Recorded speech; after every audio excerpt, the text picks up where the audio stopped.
But Yeah, peeling, that's very peeling true. back a layer a bit, there's the saying you're the average of the 5 people you spend the most time with, and there's like a whole bunch of analogies that people have made, and the whole like bro, self improvement movement out on Instagram parrots this all the time. But Yeah. like, kind of looking closer at this, so you mentioned you had. It sounds like if we could describe it a different way, like limiting beliefs. So you said 1,000 doors. How am I going to do that? How am I going to raise $100 million? That's ridiculous. Like, okay, I just have monopoly money and I'm throwing it around. But when you actually get in the room or get around people that are maybe at levels different than you in life in a positive way, whether it's business or other things that you aspire to be, what do you think happens actually? Like, you start spending time with people, you start hearing the things they're saying. What gets you to the point where you think you dispel the belief that you had before and start absorbing, like, and saying, yeah, I get it now. I see what's possible. Is it a tangible thing, or does it just happen over time, and before you know it, you're so far ahead of the starting line that you don't even, you can't even see? I'm going to answer this kind of a unique way. Have you guys heard of Alan Carr's? You ever heard of Alan Carr? A guy named Alan Carr? He became very famous for writing a book on how to stop smoking. It's called like Alan Carr's Easy Way to Stop Smoking. And it sold like 20 million copies. It's like a ridiculously popular book. He then wrote one on alcohol, on how to stop drinking. So I'm listening to a Joe Rogan podcast, and he's interviewing Nikki Glazer, I think it was. Oh, she's hilarious. Comedian. She's hilarious. She is so funny, right? Yeah. And she says, I stopped drinking entirely. And then because I read a book, and then my mom stopped drinking because she read it, and I gave it to my sister and she stopped drinking. And I was like, that's insane that somebody would read a book and stop drinking. And so Joe, of course, asked her, what book was it? And she says, Alan Carr's Easy Way to Stop Drinking. And so I didn't want to stop drinking. Like, I was like, I'm just curious, how could a book make you not want to drink? So I read the book, or I listen to the book on Audible, and I go for a walk and I listen to the book an hour a day for, a couple weeks. And I get to the end of the book and I stop drinking, and I literally just stop drinking. Right now, I've picked it back up again, and I'll get back to that maybe in a second. I stopped drinking, but I didn't stop drinking from a I shouldn't drink standpoint, or drinking's bad for me. I literally had no desire to drink anymore. I was like, I can't believe I wanted to drink. What a weird thing. And here's why. And he says this in the book.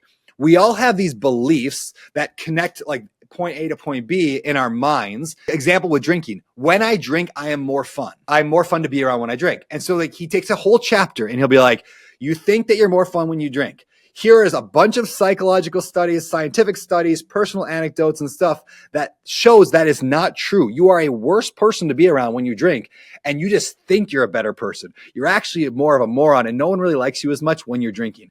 And you get to the chapter and you're like, oh, shoot, you're right. In other words, you take the belief you had, that bridge, that belief, and it just crumbles it. And you're like, well, I mean, at least drinking's healthy. Having a glass of wine before dinner is actually healthy. Spends a whole chapter, destroys that myth. It's gone. And it just systematically breaks every belief you have about drinking. By the time you get to the end of the book, you're like, I have literally zero reasons to drink. I remember I did this. I wrote down a list at the end of the book. I was like, should I stop drinking? I don't want to drink. And so I wrote down a list, all the reasons to drink. And I wrote all the reasons not to drink. My not to drink list was like 20 things long. My to drink thing, the only one I wrote down there was it's awkward when I go out with people who are drinking for me to say no to drinking. That was the only reason at the end. Yeah. Now, so I went 6 months without drinking a drop of anything. I didn't want to, zero desire. And then I went to dinner with like literally probably the number one hero, like entrepreneur hero I have in life. His name's Scott Harrison. He runs a company called Charity Water. It's a charity that is unbelievably cool. I go to dinner with him, and I was like, this was like my celebrity dinner. Like, and he's like, here, have a glass of wine. And I was like, oh, okay. And then then all my beliefs started coming back. It is more fun with wine. So anyway, he's like, here, have a shot of Jaeger. Exactly. Yeah. It just went downhill quick. Now, why do I bring that whole story up? It's a long story. It's not about drinking. And I've never formulated this fully, but I believe we all have these beliefs, whether it's like a person can't, raise $100 million, or real estate doesn't work, or I don't deserve it, or money's bad. It's the root of all evil. We have these beliefs. And when you get around people who don't have those beliefs, they just systematically break each one, whether they do it verbally or they do it just subconsciously. Money's bad. Well, I see this guy who's really rich and he's giving away so much money and helping so many people. That belief is gone. Now, what of this belief? That's too hard. Well, that guy's a moron and he's a millionaire through real estate. Clearly, it's not too hard. That belief is gone. So when you get in the right room with people and you get around people, they systematically break down all of your beliefs and they replace them with new ones. And you don't even know what's happening. And pretty soon you're out there buying 14,000 units because people around you were doing the same thing. That was a long answer to a short question. No, that's a great analogy though. And I can't really poke holes in that. I've been thinking, like, while you were talking, I was picturing, because we both did dry January. Yep. Like, I've done that for a few years, and you know, a lot of times alcohol is a social lubricant, right? Yep. So it's easy, you know, and that's the fallback option. It's like, a podcast lubricant also. Yeah. Yes. So I feel bad. I'm only drinking salty water, elements. Well, you can say you put a I put a bunch of liquor in there. Yeah. It's all good. I was just dumping like Casamigos right in there, just as yeah. But no, I would think I agree with you on that. It's hard to poke holes in things when you're with people that have existing proof of what they're saying. Yeah. And but yeah, I was just curious on your take on that, because it's like, you know, the average of the 5 people you spend the most time with, and if they have vastly different belief systems than you, I think the common denominator is, though, you have to have an open mind to not resisting a differing opinion from yourself. Yeah. And that's pretty cool. So you're off the wagon now. I'll yeah, exactly. I'm drinking again a little bit, but what I'm really trying though right now is I set a goal myself like a year ago. I said I'm turning 40 in July. I want a visible 6-pack by 40, and like the number one thing that's going to kill that ambition is drinking. So I'm really not drinking again right now, but not for the same reasons. Now I just literally just don't want. I'm doing everything in my power to get there by July. I will say though, with the 5 people you associate with, what I think people get wrong about this, or maybe wrong's too strong of a word, is that they only then hang out with people that get them better in one area of their life. And usually that's financial or success wise. Right. And so in other words, like I'm not going to hang out with my loser friends that just want to play video games all day because I want more success. That sounds good on the surface, but what if your loser friends that play video games all day actually have a really good relationship with their spouse and they're really solid? And most rich people I know, they don't have a great relationship with their spouse. So maybe I'd actually be better off hanging out with my quote unquote loser friends, because the spouse matters more than, you know, the money or a spiritual walk, you know, a walk with God, or, I mean, anything. And so I think we just have to be careful about the 5 people thing. It's true, but we have to use it in the right way and not just get rid of all of our quote unquote loser friends, which is easy to do. That's a pretty interesting take on that too, because, and you know, I was thinking about, it's very prevalent for people to like associate success with only wealth. Yeah. Right. Like that's the sexy thing. And that's what gets the most publicity and all that, and whatever they post about online.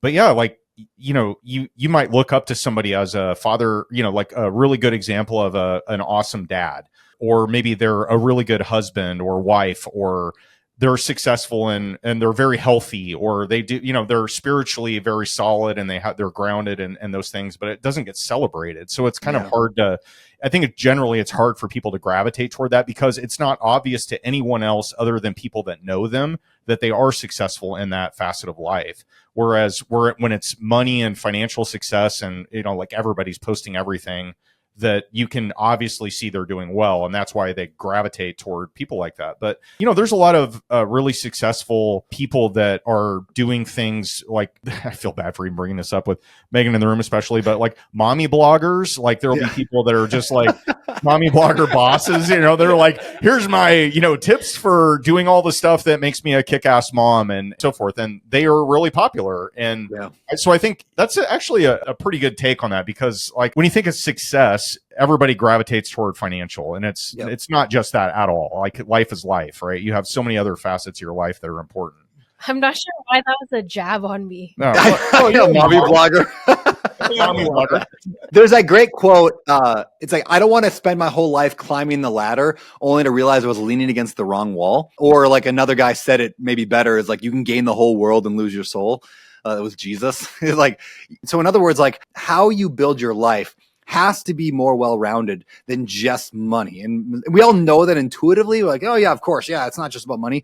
But then like, are our actions backing it up? So that's why when I built the Better Life Tribe, like the idea of the tribe is not a real estate investing group.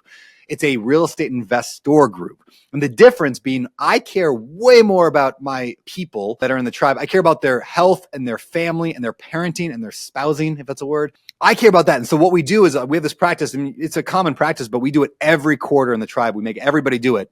It's like you do like that wheel of life practice, right? Where you I have 10 categories of life. So you have your career, you have your personal finances, you have your health and fitness, you have your fun and recreation, your environment, like the world around you, you have your parenting, spouse, spirituality, growth and learning. And I'm probably missing one in there. And you look at that and then you rank 0 to 10. How are you on each one of those? And that way, every quarter, you're rebalancing your life and you're saying, hey, I'm out of whack here.